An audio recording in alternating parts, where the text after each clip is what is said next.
Good morning, everyone. My name is Stephen Collins. I'm the CEO of Matter. Matter is a healthcare incubator and innovation hub. Our mission is to help people and organizations transform ideas into solutions that improve the healthcare experience. For the last several years, we've worked with the Three Lakes Foundation and its predecessor organization, Three Lakes Partners, to help improve the lives of people with pulmonary fibrosis. We ran a global challenge in 2017 and identified 4 companies that could really make a difference in improving the lives of people, specifically with idiopathic pulmonary fibrosis. We'll hear from one of the winners, Patient Empower, today as part of this program. And this current challenge that we recently launched is about continuing the fight to identify and support innovators who can help people with pulmonary fibrosis. And it really couldn't come at a more important time. COVID-19 has laid bare many of the inadequacies of our healthcare system. It's shown more than ever the need for innovation in healthcare, and it presents particularly special challenges for anyone with underlying respiratory conditions. So the purpose of today's program, we will define the scope and the logistics of the challenge, where we are in the process, our focus on awareness, time to diagnosis, and treatment. We will share the PF Perspectives Library, which you'll be hearing more about with innovators. And we'll learn more about the disease from patients and providers and caregivers. I want to extend a special thanks before we get started, not just to the Three Lakes Foundation, but also to the Pulmonary Fibrosis Foundation, who we're partnering with, and to several other companies and organizations who are lending their subject matter expertise. They include Cigna, AbbVie, the COPD Foundation, and Pulmonary. I'm now going to turn the program over to 2 leaders in the fight against pulmonary fibrosis. Tom Hervis is the founder of Three Lakes Foundation. He is an extraordinarily accomplished businessman and philanthropist. He and his family are dedicated to improving awareness and treatments for pulmonary fibrosis with the goal of one day finding a cure. And Dana Ball is the executive director of the Three Lakes Foundation. He is a nonprofit leader with more than 30 years of experience as an innovative leader, a collaborator, a patient advocate. He's someone who's been working behind the scenes for decades and has made a tremendous difference in advancing, in particular, programs that can support people with diabetes. He served as an executive with the Iacocca Foundation, the Helmsley Trust, most recently as co-founder and CEO of T1D Exchange. Really, again, the last 20 years developing and operationalizing high-impact programs in type 1 diabetes. We're delighted to partner with Three Lakes Foundation, grateful for this opportunity, and with that, I will turn it over to Tom Hervis. Thank you, Stephen. My wife passed away in July 2015. Our experience was horrible and hopeless. First, it was very hard to diagnose correctly, with bronchitis and then asthma being first diagnosed. Finally, after months and months, the correct diagnosis was IPF, and that did not mean anything to the family. No good answers as to treatment. There really was not any drug that worked for cure or even relief of the symptoms, which was primarily running out of breath. Terrible anxiety of continuing to run out of breath with only solution being oxygen, first in concentrator and then liquid. Tremendous anxiety due to the fear of not returning in time to get oxygen concentrator replenished. Afraid to go downtown Chicago for theater, opera, and all that Chicago downtown presents. Fear of getting stuck in traffic and running out of oxygen. Every day needing more and more oxygen for simple tasks or even walking to the garage. We don't know anything. No hope. There must be something we can do, but nothing.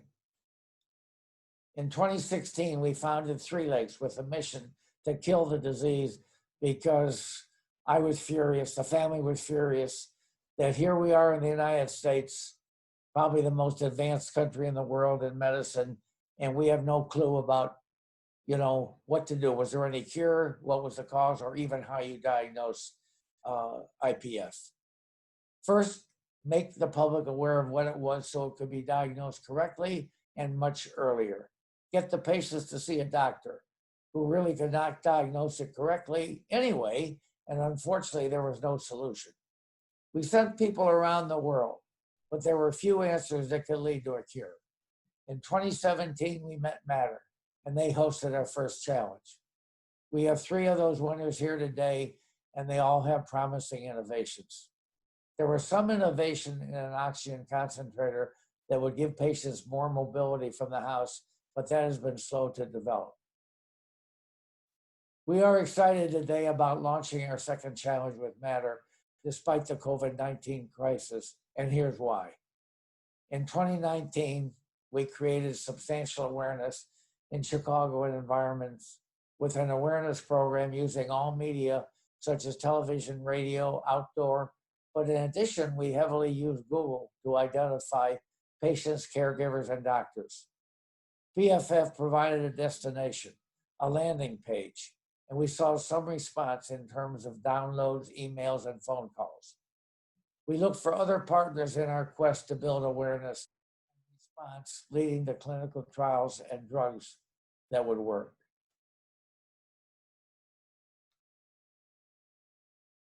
Partnership has been key in my life of making money, having fun, and giving away money. My first experience was with Riaz from Lahore, Pakistan, joining him in a trading business over 43 years ago with a couple dollars. We had built the business into a world-class automotive company, highly respected throughout. We had plenty of conflict of ideas on how to do things, and we yelled and screamed at each other frequently, sending people out of the room thinking the company's going to disappear. But at the end of the day, we were on the same team, and we usually won. We won because our conflicts led us to good strategies, which developed into long-term relationships with virtually every major retailer and supplier in the automotive business. We have always fulfilled our commitments, so we built a reputation that you can't buy today. I also started a highly creative advertising agency with 2 partners I met only one day before we opened. But fortunately, we had very good results, and one of those partners is still with me today after over 60 years. I wrote a book for family and friends, Have Fun, Make Money, leading to another book I'm currently writing, Have Fun, Save Lives. So why do I feel good today? We have really good partners that we have been collaborating with for a period of time, and some more recently from our consortium in Naples, Florida, just last winter. Partners like NHLBI, PFF, the Mayo Clinic, Yale, COPD Foundation, Baylor, PF Warriors, Giant Propellers, and many, many more. A real dream team. We feel optimistic because we see only positive response to our efforts.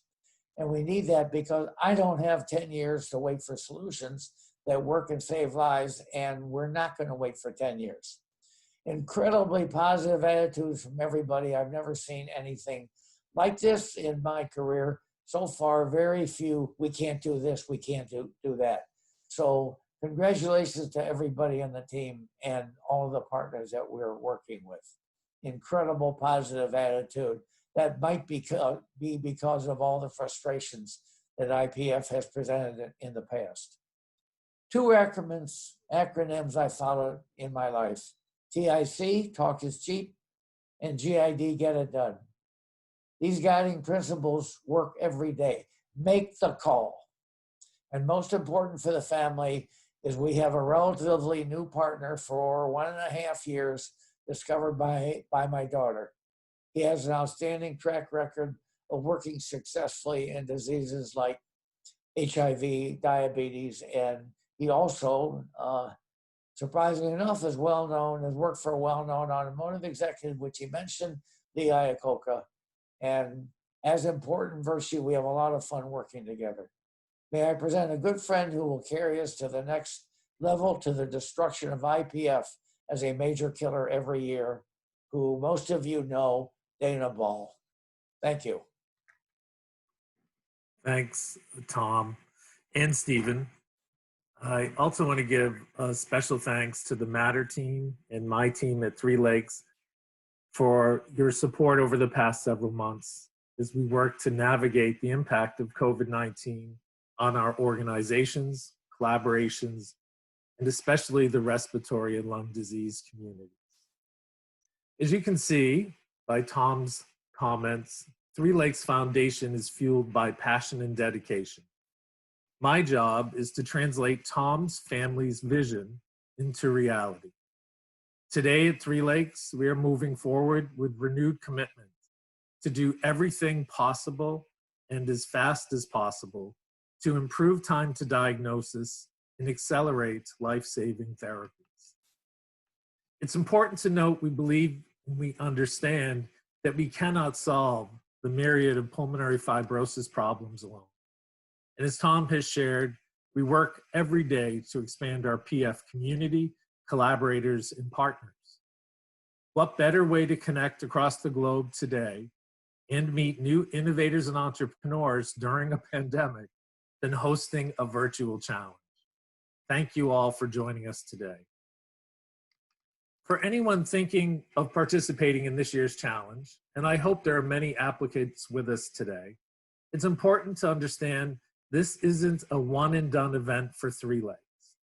Our goal is to create a global community of the most dedicated, brightest, and best talent for this year's event, but also for future events and new funding opportunities. So for everyone that's joined us today, expect we will follow up from this year's challenge, regardless of the outcome, and look forward to getting to know all of you over time. I also want to take a minute and celebrate our 2018 challenge winners. They are a great group of examples that prove the time, the effort, and the work that goes into these challenges are worth it. Stephen and Tom mentioned Patient Empower. I'm not going to steal their thunder. They're going to talk. They're going to make a presentation in just a couple minutes. But the other 2018 winners include Owlstone Medical, an innovative company developing breath analyzers for disease. We know we need better diagnostic solutions to support early diagnosis in pulmonary fibrosis. We remain excited about this technology, and we continue to be involved, providing support for an early proof of concept study.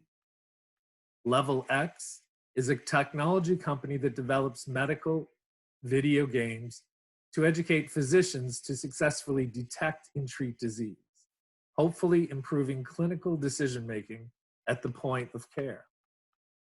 And Advanced Interactive Response Systems. They produce high-quality, portable oxygen safety and monitoring products. Innovation of oxygen delivery remains a major unmet need for our community.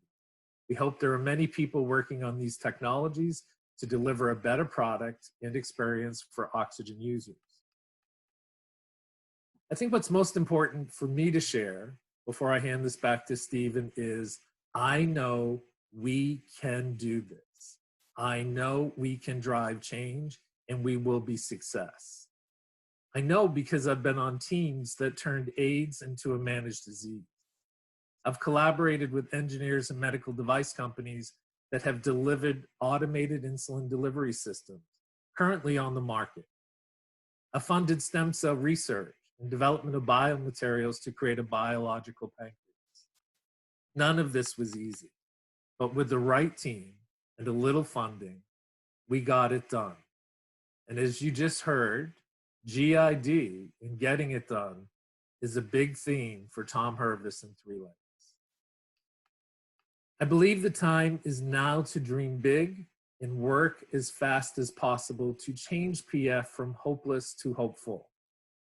And I just have a feeling that there are a lot of people who have been sitting in their home, potentially tortured by their families and children, and at this point, maybe even the dog, that have had COVID time to think about new solutions for our community. So in honor of Mockingjay, let the second annual PF Innovation Challenge begin and may the odds be forever in your favor. Thank you.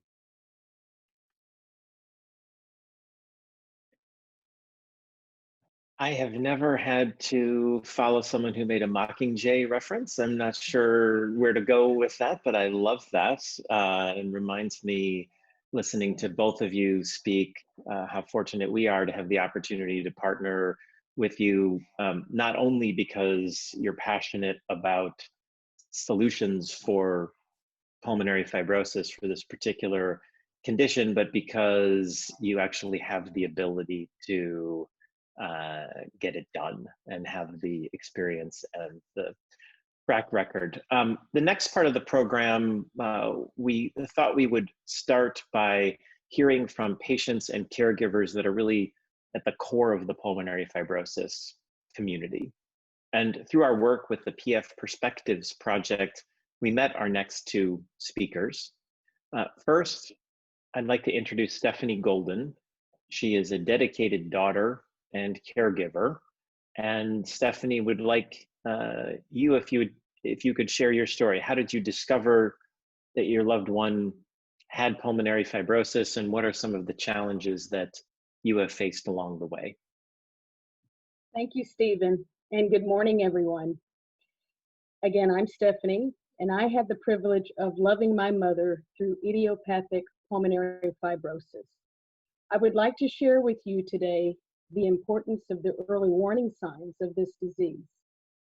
For the span of about a year and a half, what we first attributed to a shortness of breath, the need to lose weight and exercise more, turned out to be something much more sinister.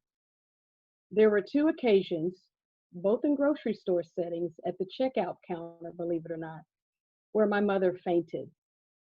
In between those encounters, and at the insistence of our family, my mother saw her primary care doctor for a full workup and CT scan. That scan revealed a finding of mild scarring in her lungs, which immediately triggered a sense of alarm in me.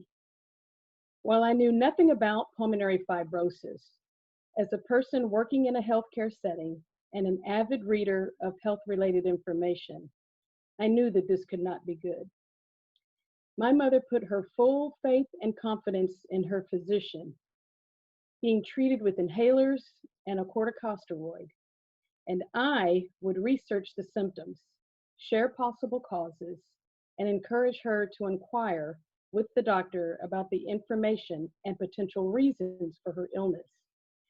As Mom's symptoms became more pronounced, a persistent dry cough, fatigue, and weight loss, the more anxious and worried I became.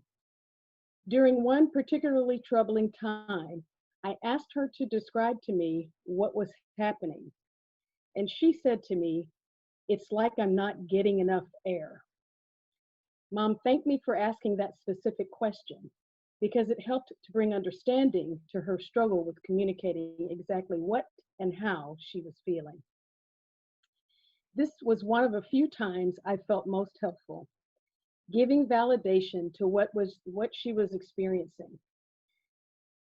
You see, I felt ineffective and drained and overwhelmed in my caregiving.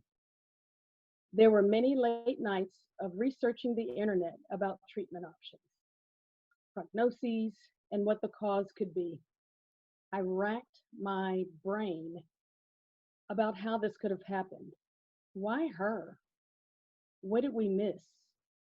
And how did this happen so quickly? I have a video of her on her 71st birthday where she meticulously blows out all of the candles on her birthday cake after inhaling a slow, deep breath. Who would have ever thought that in less than 2 years, she would be unable to do so without experiencing a severe coughing fit?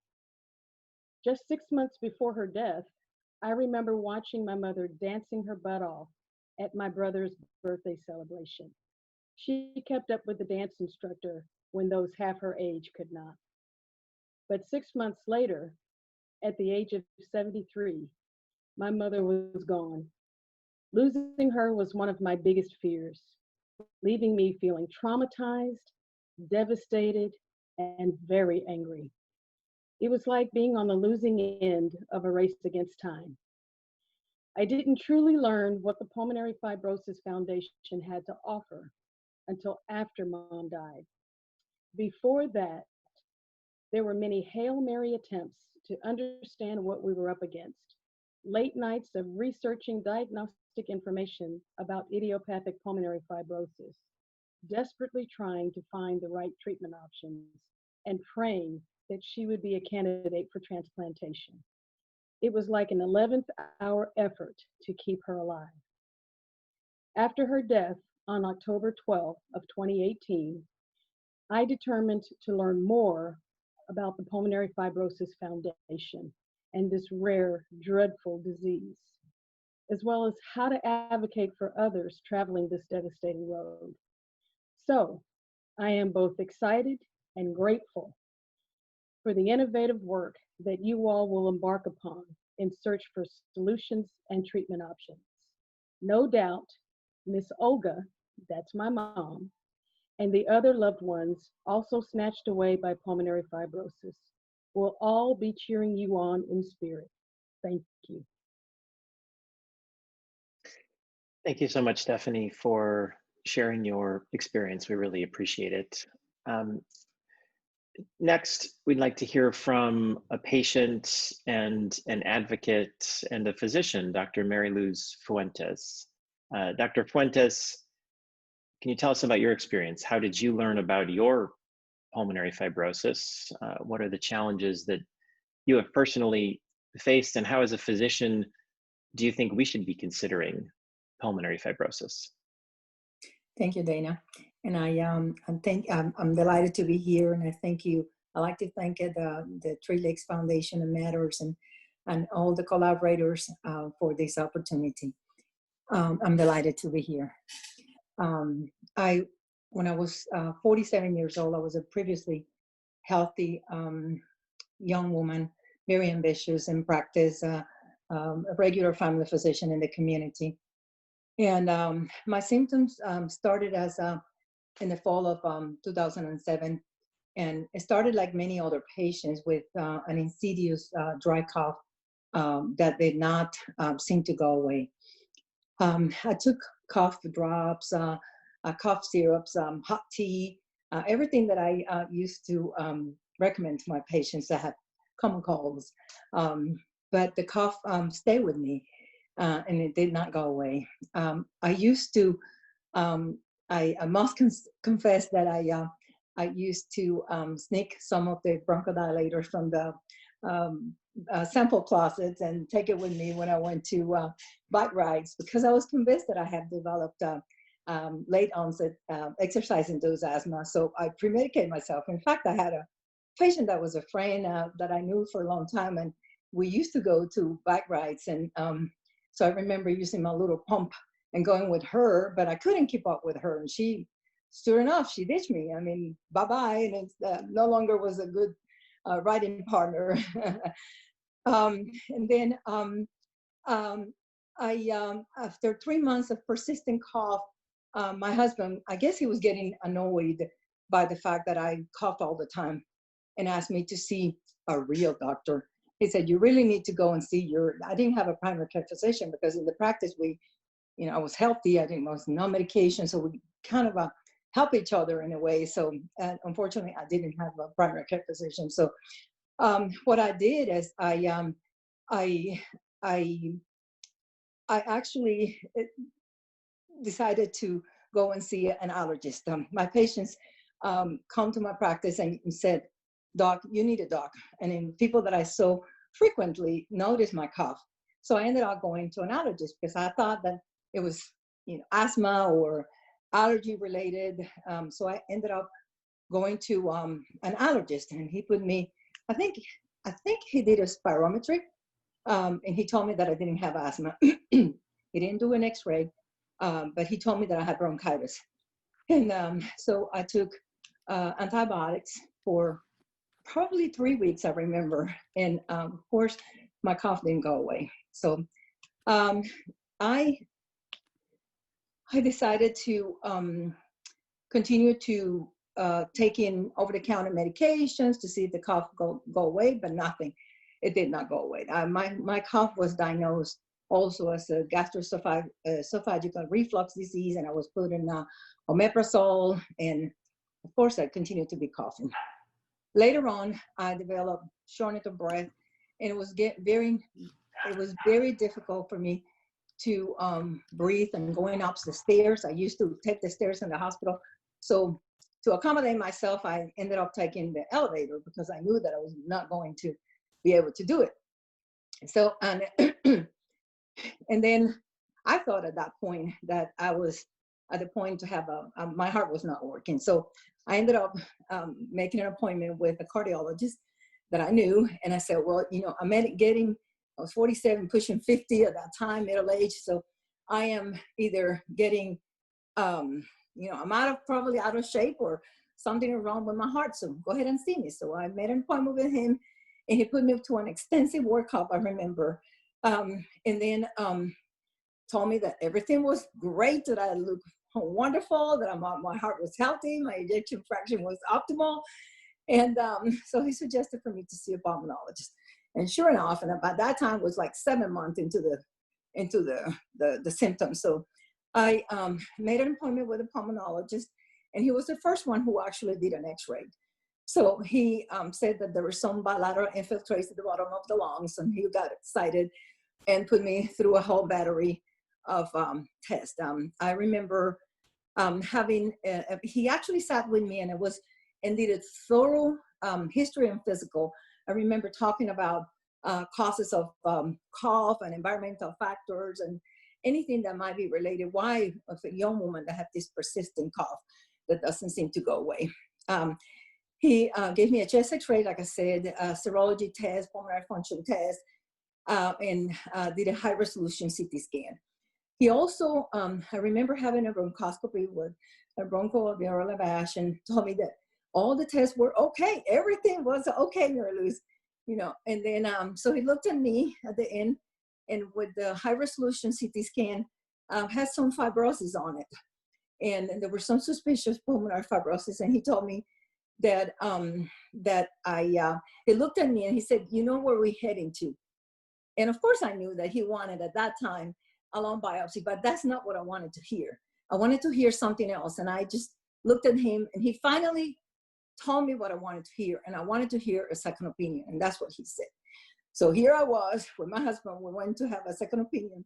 We went to another pulmonologist who actually did another pulmonary function test and looked at all the data and told me that he concurred with my initial pulmonologist and told me that, yes, I needed to have a lung biopsy. So we went to one of the interstitial lung disease centers nearby, actually in Birmingham, and I had a lung biopsy there. Give me a second, please.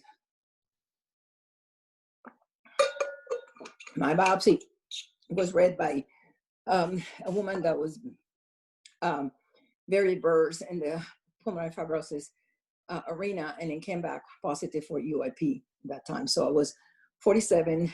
They doubted the diagnosis because I was 47, but nothing. The serology was negative. Everything was negative. The pattern was UIP at that time. And so that was the diagnosis that I was given at that time. Of course, I was 47 years old, woman, not a typical case for idiopathic pulmonary fibrosis. And of course, autoimmune disease was ruled out. But they thought that through the years, I will develop something into the future. So far, I have not, and I'm still kicking. After my diagnosis, of course, I knew very little. I mean, if I in residency probably saw patient with pulmonary fibrosis secondary to an autoimmune disease, but honestly, I did not know much about it. So when I was given my diagnosis and the prognosis and everything, I read everything possible, all the literature that was available at that time, and which was not very promissory. My husband, who was a former widower at that time, and I had a 10-year-old daughter. So we put all our affairs in order, rewrote our living will, and live every day to the intensity. So that's what we basically did. I felt at that time that I was in a unique position as a patient and as a healthcare provider, that I needed to raise awareness. There was, you know, it was something that I needed to do because I was in that position that I had to do something for my community. So I wrote an article about pulmonary fibrosis in a local newspaper. And then I wrote a story in a publication that was sponsored by the hospital that I used to work, that reached about 40,000 households. I also created a support group in the community that was much needed, because it was little known about pulmonary fibrosis.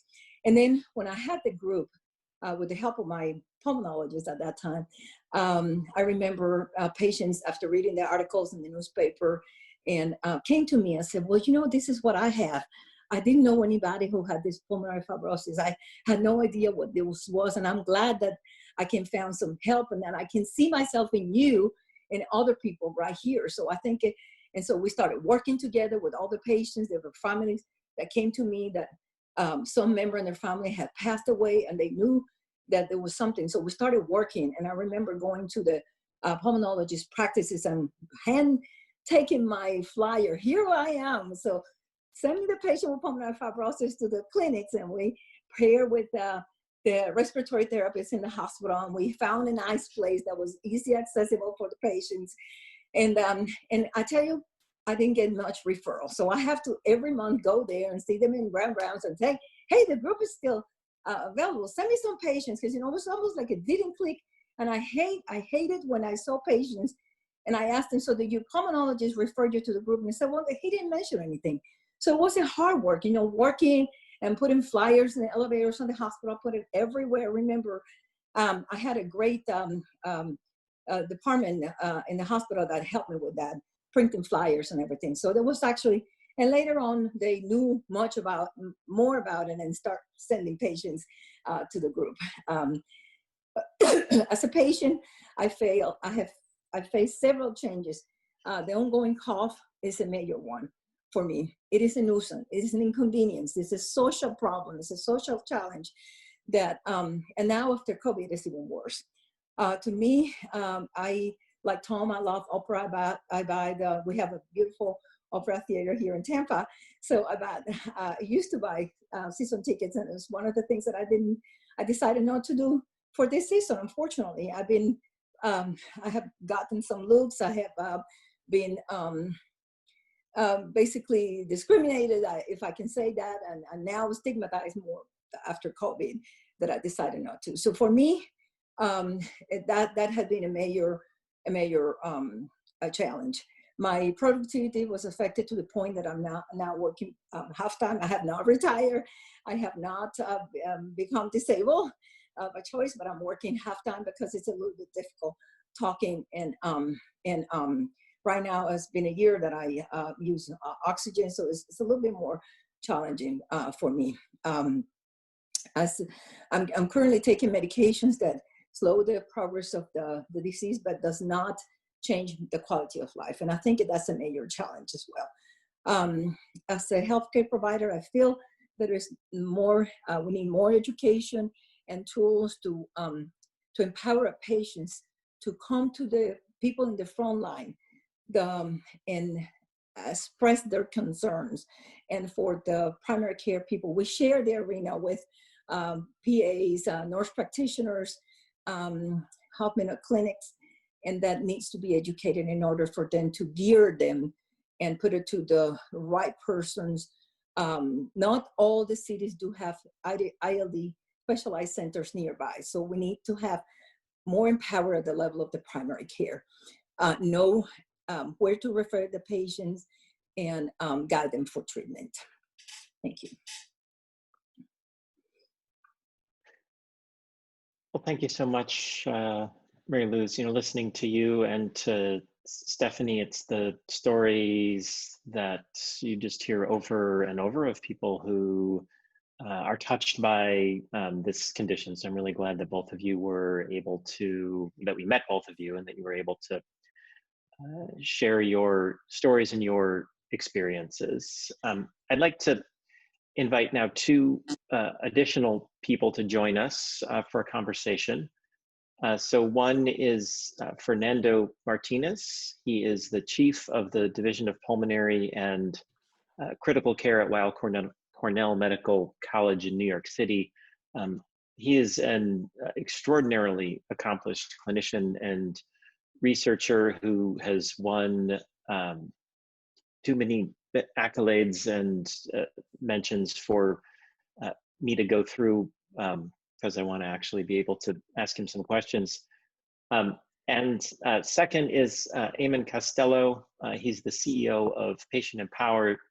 They're a Matter member company, and we're one of the winners of the 2017 IPF Catalyst Challenge, as you heard earlier this morning.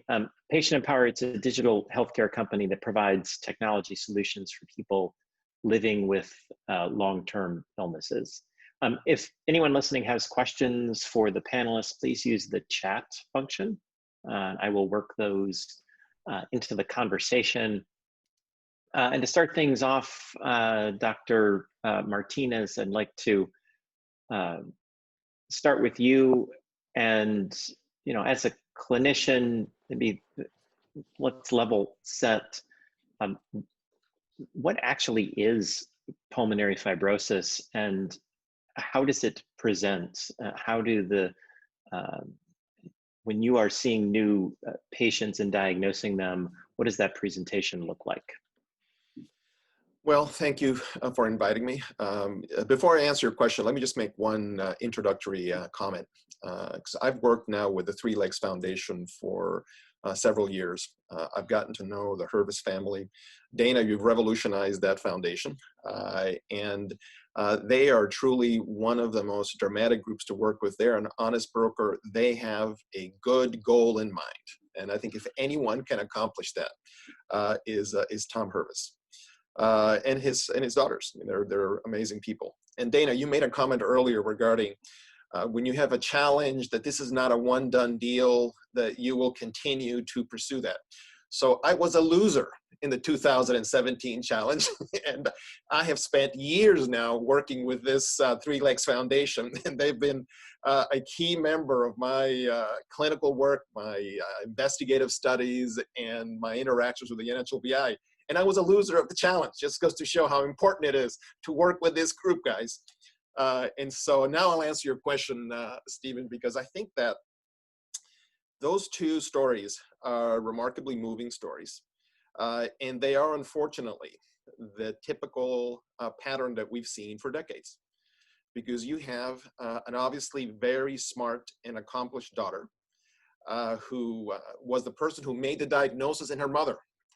And you have an accomplished and passionate physician who went through the exact same problems that we deal with in terms of awareness and diagnosis. And so these two individuals that just spoke, Stephen, give you exactly what the initial problem is that we have with pulmonary fibrosis, is a lack of clear understanding, a lack of how to provide the optimal support for patients and their family.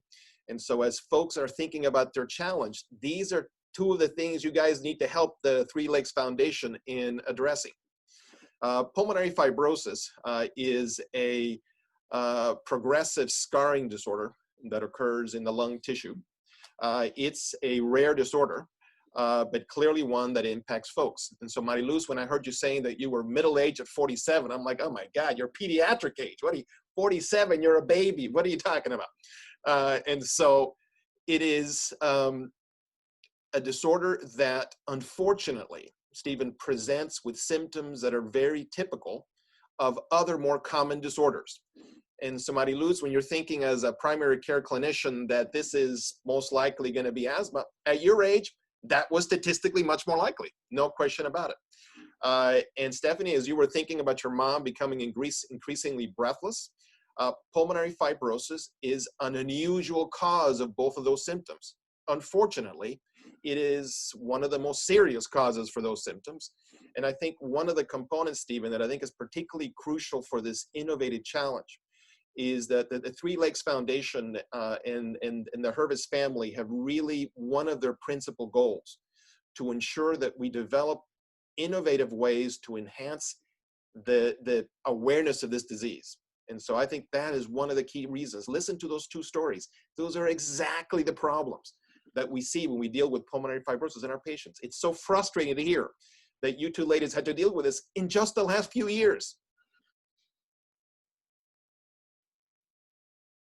So in just the last 2 years, I'll pick up on where you just left off, Fernando. And how has, if at all, over the last several years, awareness or diagnosis in particular evolved? Has there been measurable change that you're seeing? Are you seeing patients referred to you any earlier than previously because their GPs or their internists recognize that they need to go see a pulmonologist? Are you seeing any more clarity around diagnosis or awareness in recent years? Well, so I'm an old person in this field. So I have been dealing with this for 30 years, working in this field. And so I have seen the evolution of the approach to pulmonary fibrosis in a granular fashion. And the situation is now markedly better than it was. It is remarkably different with regards to a much better understanding of the type of patient and how to evaluate that patient. I think we have a much better diagnostic approach now. We actually have treatments that work, which is something that was not the case when, for example, Tom's wife was first ill. And so the situation now is very different than it was even just a few years ago. And there are currently, I don't have enough digits on my hand, and I have all my digits still there, with the number of new agents that are being studied in pulmonary fibrosis. It is a dramatically different field than it was 5, certainly 10 years ago. Nevertheless, Stephen, these two young ladies who spoke were not speaking about their disease process 20 years ago. It's in the last few years they were dealing with these diagnostic uncertainties. So there's clearly been an improvement with regards to our approach to understanding the pathology of the disease, the manifestations, how to diagnose. With therapies that work, we are clearly not where we need to be, given what you've just heard from these two young ladies. And Mary Luz, you're, in addition to being a patient, you're a physician and you're a GP.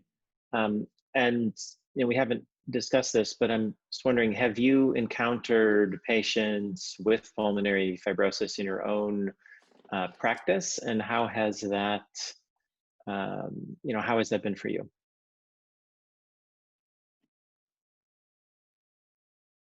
Yes, as a result of the support group, more patients got to know me, and either they did not have a primary care physician, they felt that I could follow them as a primary care physician in conjunction with the pulmonologist and treat them.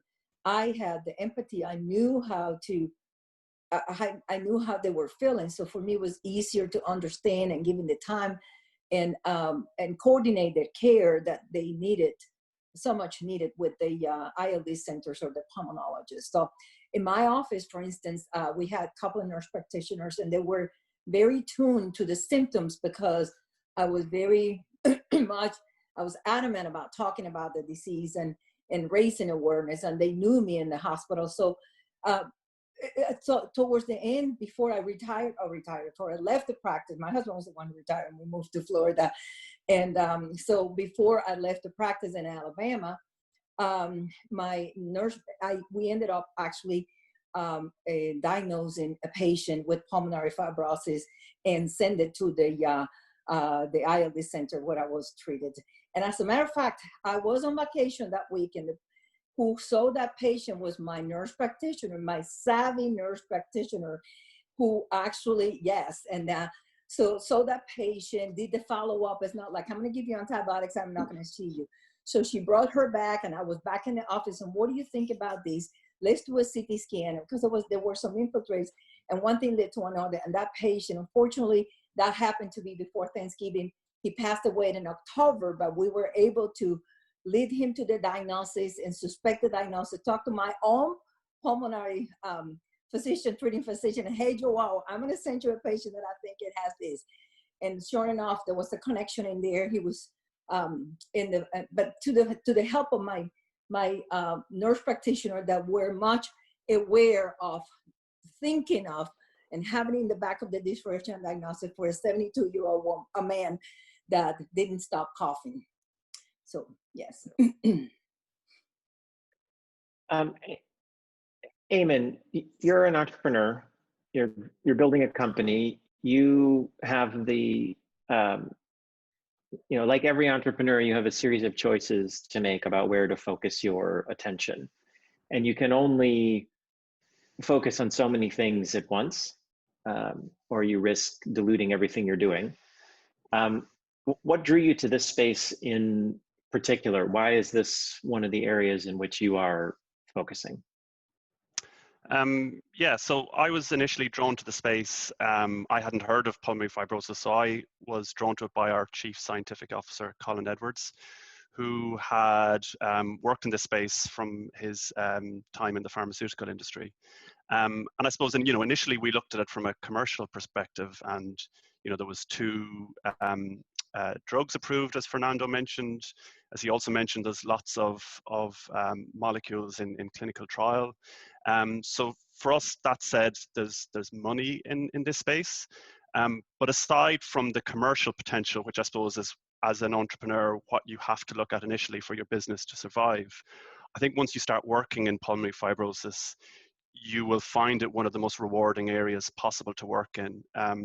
So I remember really clearly the first pulmonary fibrosis support group meeting we went to in August 2016 with the Irish Lung Fibrosis Association. And there was this glass wall into the room, and I remember seeing the oxygen tanks, and I was very apprehensive going into the room, and I felt it was going to be kind of a bit of a scary environment. But when we went in, we were absolutely blown away by the laughter, the level of engagement, enthusiasm we got from the group. And soon after that, we started working with other groups, in particular Bill Vic and the PF Warriors, and on from there, we've worked with many groups around the world.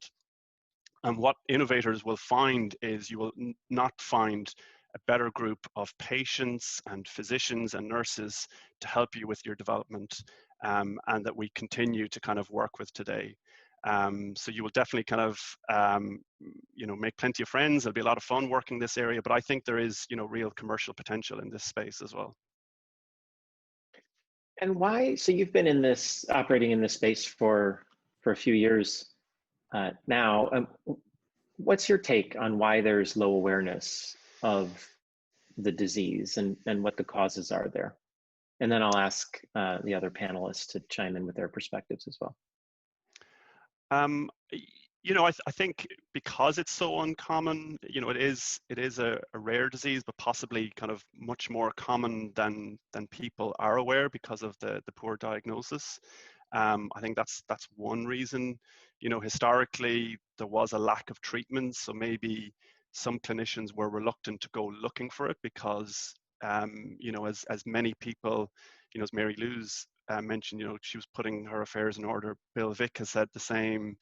In the past, it did feel like it was a message that people didn't want to give.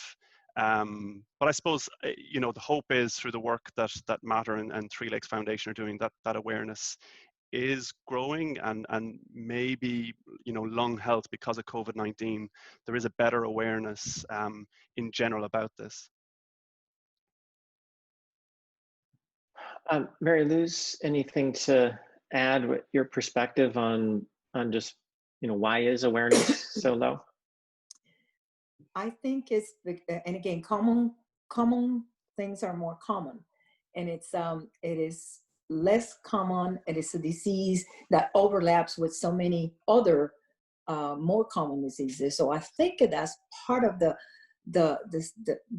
problem, and it is a disease of men. And if I personally believe that women move mountains, and that's why I think that breast cancer is perhaps more well known and there's more awareness. But we have a tremendous team in here, and we can also move mountains.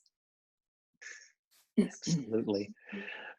Fernando, how is pulmonary fibrosis diagnosed today? How hard is it to get a clear diagnosis? And then if you have anything to add on related to awareness, be interested in that perspective as well.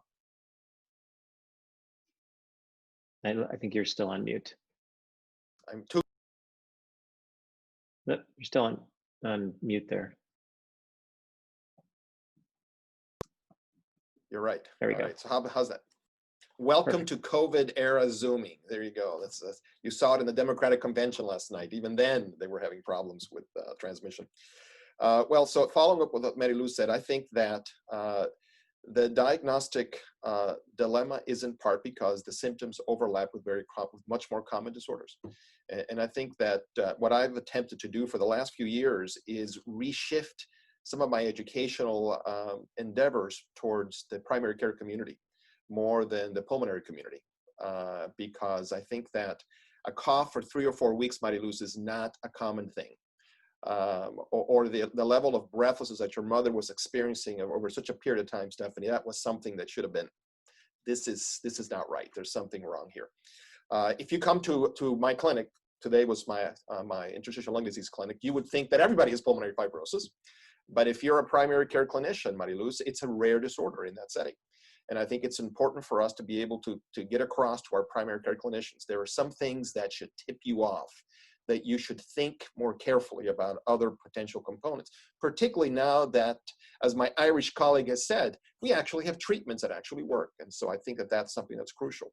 The diagnostic process has really advanced a lot since when I first started this. So we developed this multidisciplinary diagnostic process at my prior institution, University of Michigan, where I was for decades, that has really become now sort of the standard approach that we diagnose, Stephen. So it's based on a clinical scenario.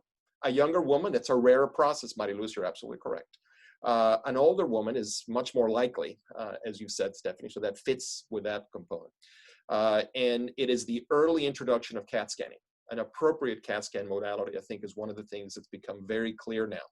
The way that the CAT scans are interpreted has become much more standardized.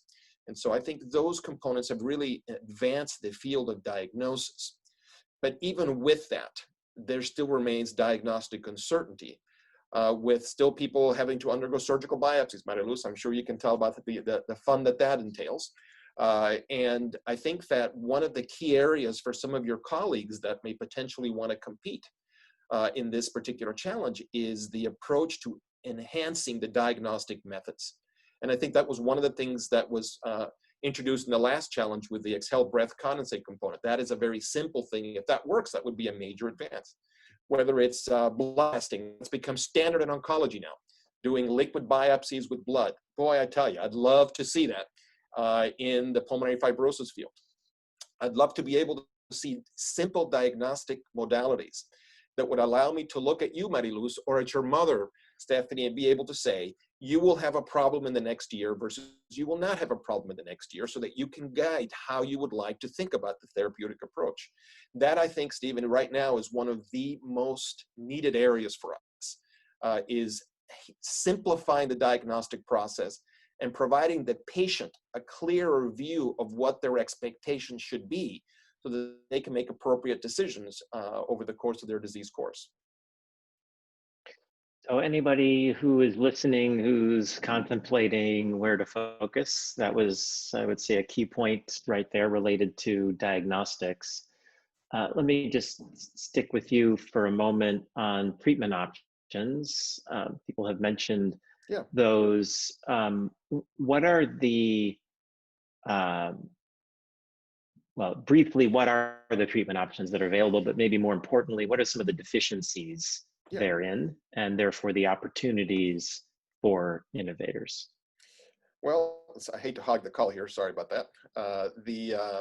You've heard from these two young ladies that started the program exactly what the problem is. So it's much better now than it was, because we have not one but two drugs that actually have a positive effect in this field. That is dramatically different than it was 6-7 years ago. There are currently dozens of clinical trials of new anti-scarring agents, markedly better. However, what you've now heard from these two young ladies, I think, is a key component, and that is none of the treatments that we currently have much effect on the patient's impaired quality of life. Whether it was your cough or whether it was your mom's breathlessness, there are still major limitations that we have with our current therapies, because it is from having dealt with a lot of patients with pulmonary fibrosis, unfortunately, over the last 30 years. The limitations on the patient and their caregivers are dramatic. This is not a subtle disorder. And the therapies that need to be developed have to include and have to target improving the patient's quality of life, improving some of the symptomatic components. Because poor Mary Luz can't go to the opera because somebody's going to look at her the wrong way because she's coughing. Here is a COVID problem, Stephen. So now in the COVID era, if you sneeze the wrong way or you cough the wrong way, someone's going to look at you like, whoo, ah. And so, you know, just simple things like helping Mariluz with her cough is such an important component, because for however long COVID remains with us, unfortunately, it is going to be a little bit more challenging for our patients and for caregivers providing care in the new, as I call it, COVID prison. Mary Luz, I'd be interested in your perspective on treatments, and it's interesting you heard Fernando talk about, you know, not just treatments that are attacking the disease itself, but what if there were treatments that could address some of the symptomatic challenges, such as the cough, obviously.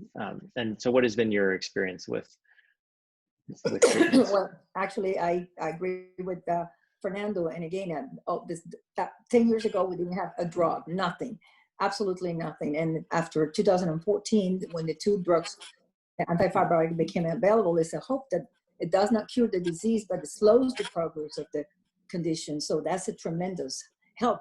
But again, it doesn't address the quality of life. I mean, we patients do have iron oxygen, and the cough is a stigma today as a result of the COVID. I mean, I have a particular story, if I may share. I did develop COVID. I tested positive for the SARS virus despite of taking care of myself, and I did, and I developed COVID, and I fortunately did not have to go to the hospital. I don't know what I'm made of, but I'm still kicking.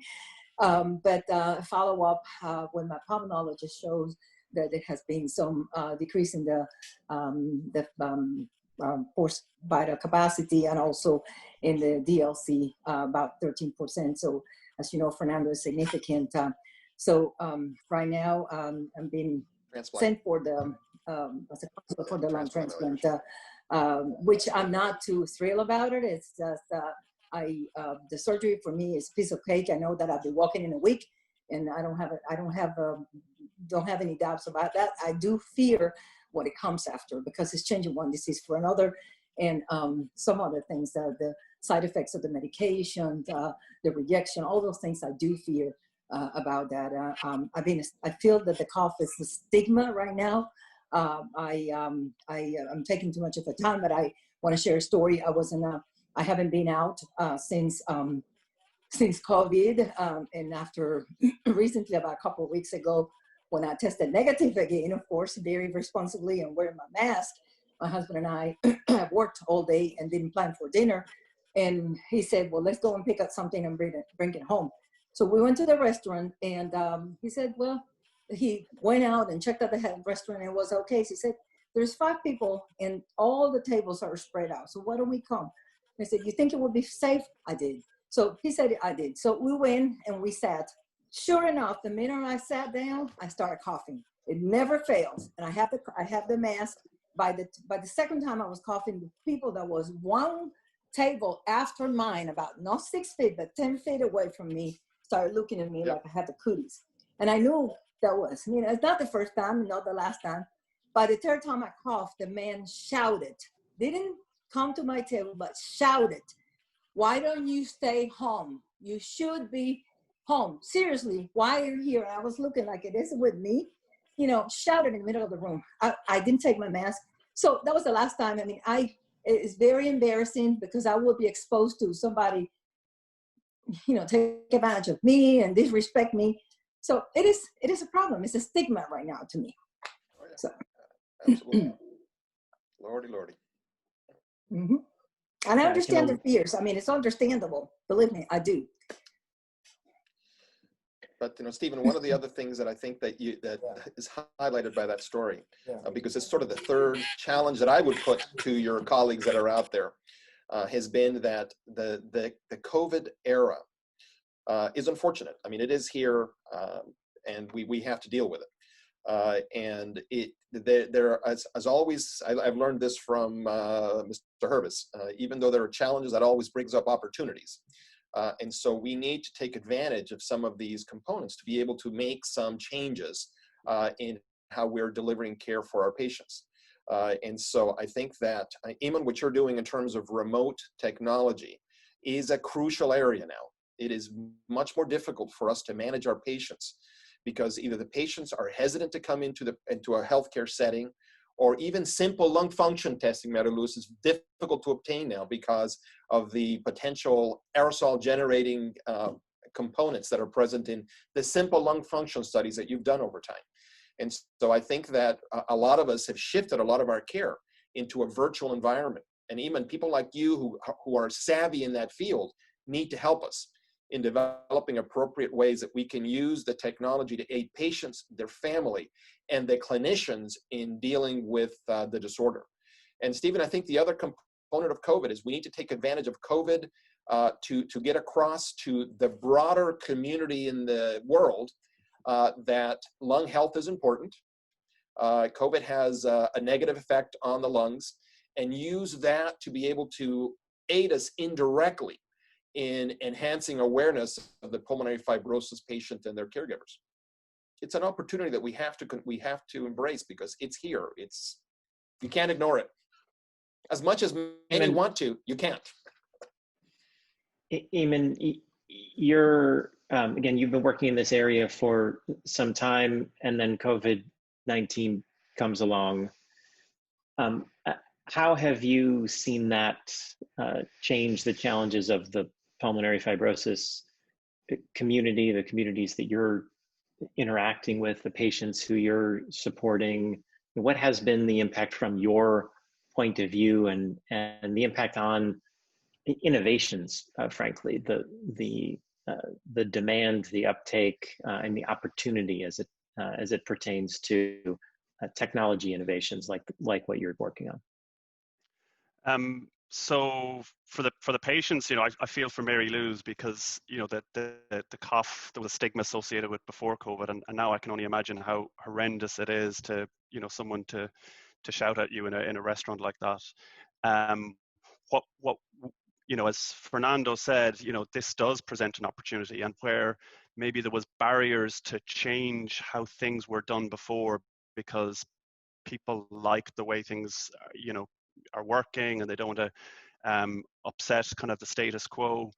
Because of COVID, things have to change. As Fernando said, there's very limited access to lung function testing. There's very limited access to all the diagnostics in a hospital. So our digital care solutions are now being rapidly deployed by pulmonary fibrosis centers, by lung transplant centers. We've had sales emails that we sent 2 and 3 years ago replied to in the COVID era because people need this type of solution, and for us our solution allows pulmonary teams in the hospital to connect with patients, to understand their lung function so they can do those diagnostics remotely, they can understand their oxygen status, they can do pulmonary rehab remotely, they can do oxygen assessment remotely without the patient having to leave their home, minimizing, not needing to go to the hospital. So it minimizes their risk of infection, and it provides greater capacity for the health system. So, I think our solution is helping kind of one area, but there's many more challenges that, as Fernando mentioned, that need to be addressed.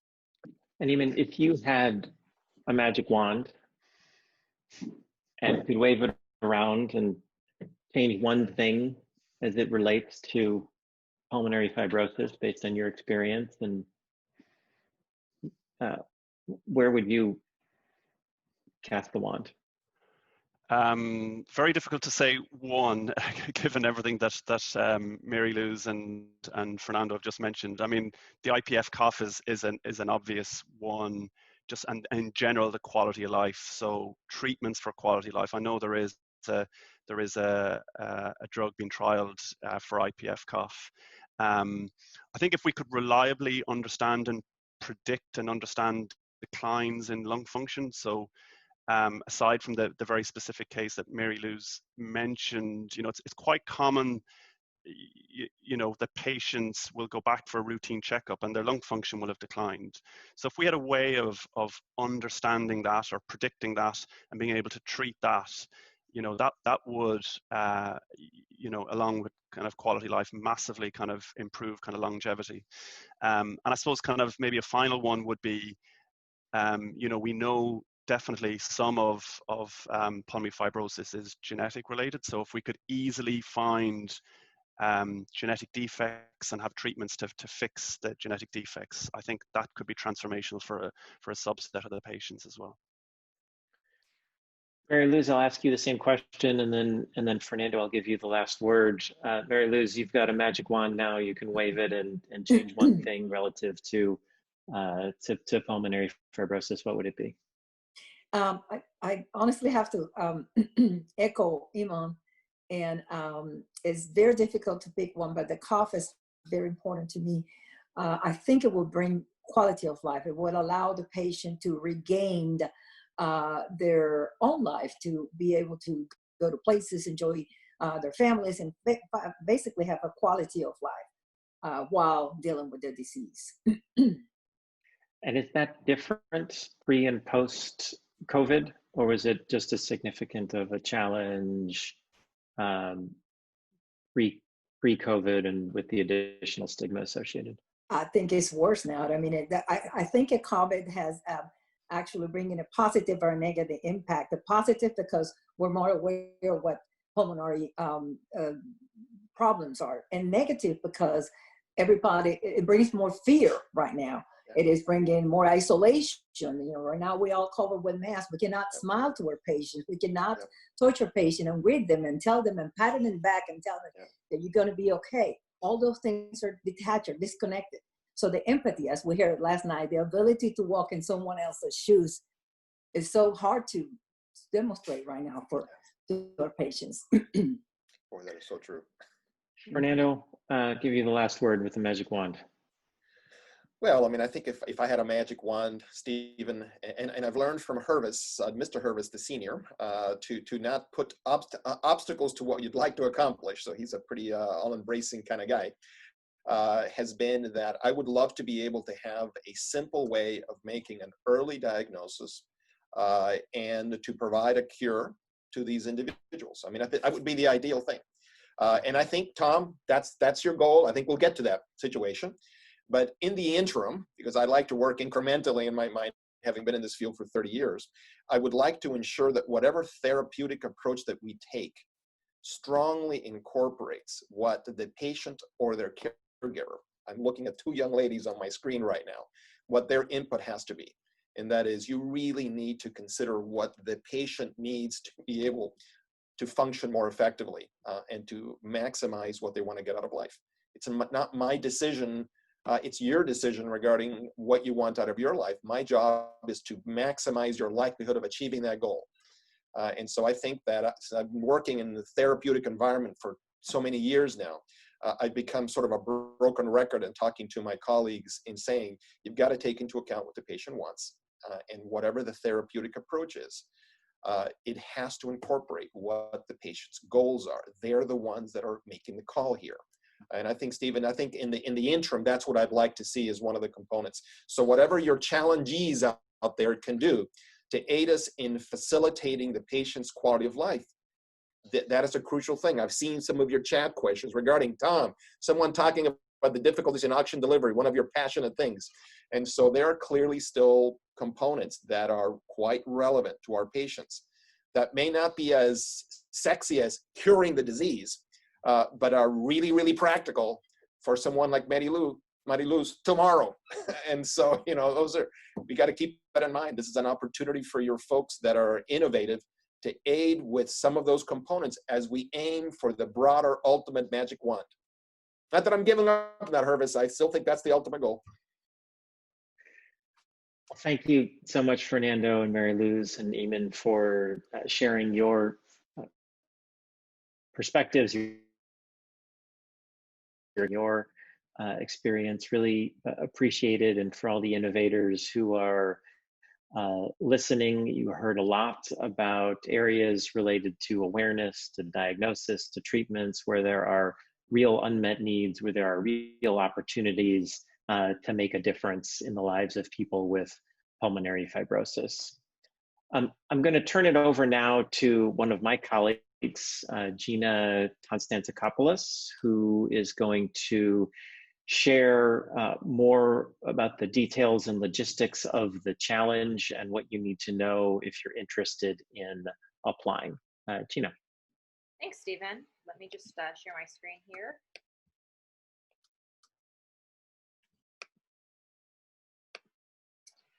So thank you everyone for joining us today to hear about the Pulmonary Fibrosis Innovation Challenge. First thing I want to direct your attention to is you can visit us at matter.health. At the bottom of the page, navigation, there's a challenges section, and look for the PF Innovation Challenge. We also have the URL here, and you can visit our site, and as I said, learn more about what I'm about to share with you. So please go visit after this. I want to start off just calling attention to three of the things that we talked at length about, which is the overall challenge statement and the focus areas. So really the challenge statement is, how can we improve disease awareness, time to diagnosis, or care benefit to people living with pulmonary fibrosis, their caregivers, and healthcare providers. And this is an intentionally broad statement. And the three areas that we want to really get solutions aligned to are awareness, time to diagnosis, and care. There's examples on our site of all of those different solution sets and the things that may line up against it.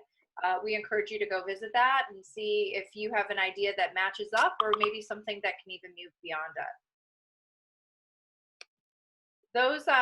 Those three challenge areas were actually informed by a program that we started in June called the PF Perspectives Project. And in fact, that's how Mary Luz came to us today. And what you'll see there is a cross-section of over 25 folks, from caregivers to healthcare providers to patients themselves, that have shared their stories and the challenges that they have. Again, around those awareness, diagnosis, and treatment areas. And we really encourage anyone who is going to submit to visit this library and learn more from the patient perspective. A little bit about our timeline. Where you see us today is August 18th, which is this information session that you're participating in. Our challenge will conclude on September 11th, so you'll need to have your submissions in by September 11th. We'll be making an announcement about the finalists. We'll be picking 8 to 12 teams to move forward into an incubation session mid-September, and then incubation will go from September 28th through November 13th. The week of November 16th is our final pitch day, as well as our innovation forum, and we'll tell you a little bit more about those things. Again, the submission deadline is September 11th. We're really inviting people from all across the ecosystem: startups, university researchers, students, incubators, accelerators, people who are already in business and have a solution. This is open to all. We think we need all the ideas. And again, we're looking for 8 to 12 teams ultimately. After selection, we'll be moving into an incubation period. And the reason we want to spend a little bit of time about this is, as Stephen has said, Matter's mission is to do things through collaboration. And I think this is a great example of a benefit that you'll get from participating in this program. We are working with a wide group of industry and thought leaders to participate in this incubation session. It will have a 6-week dedicated curriculum that will really take innovators and startups from the very beginning of their problem fit solution all the way to the end of really having a well-defined presentation around how their solution can help the PF community.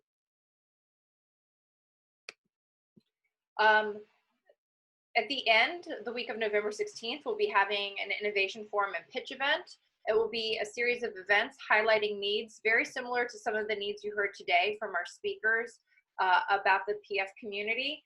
And I think most excitingly for many of you on the call today, there are going to be a number of awards. Over $100,000 worth of financial awards will be dedicated to this event, as well as a one-year membership to Matter. And that's in addition to the benefits of connecting with people throughout the pulmonary fibrosis community throughout the incubation phase. So with that, I just want to quickly say thank you to some of our sponsors, obviously Three Lakes Foundation and the Pulmonary Fibrosis Foundation, AbbVie, Cigna, Pulsinelity, and the COPD Foundation. But most importantly, I think we want to say thanks and hear some thanks from Mr. Hervis. Tom, do you have a few words that you might share with us? Yeah, okay. Hello, we hear me now? We hear you, Tom. Yeah, okay, well, it's pretty obvious that, to me anyway, because my life is all about communication, is that there's been a lot of interest within the medical community on fibrosis, and especially now with the coronavirus, but there's been very little information that's been communicated to the general public. Compared to cancer, breast cancer, a lot of other diseases, there's been virtually no money spent on fibrosis and talking about what it is. So the general knowledge out there of the caregivers and the patients, the wives, the daughters, is very little, zero. So that's one of the things that we need to do. We need to do something about the lack of any good oxygen therapy, very slow to develop. In my opinion, there should be marching on that, because that's a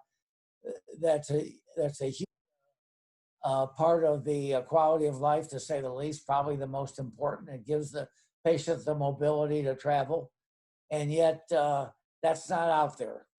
Okay, that now maybe because of the coronavirus, there's going to be more attention paid. There's going to be a lot more attention paid to the lung, and we have some innovative programs out there. But I'm going to tell you that general communication is what we need, and we need to use all the phases. And we saw that in Chicago. I was amazed at, because I used to be in the advertising business. Well, that's totally different than what it is today. Today it's digital, it's social media, and we need to use all the tricks to communicate the fact that this disease exists out there. And that requires a lot of collaboration, which is what what frankly I'm so excited about, is that just having this meeting with all of you experts here, you people that are really interested in this disease, are here and talking. And the thing that encourages me is there's no negativism. We can't do this, we can't do that. And I think a lot of it is the fact that there's more action today regarding IPF than there's ever been, a lot more. And there has to be a lot more. And there should be the urgency, because you got a lot of people dying every day from this. There's virtually as many people die from this as die from breast cancer every day. That's not known, okay? There's probably been at least 200 times as much money spent on breast cancer as spent on communicating about fibrosis. So that's one of the things that we need to do in the future. This is a really good project right here. But again, we need to spend the dollars and do it creatively. That's my second opinion for the day. Thank you. Thank you so much. Yeah. Well, with that, let's see, are there any questions that have come through from the chat regarding the challenge or questions here? No open questions. With that, thank you for joining us. Please visit the matter.health website and visit our challenges section to learn more.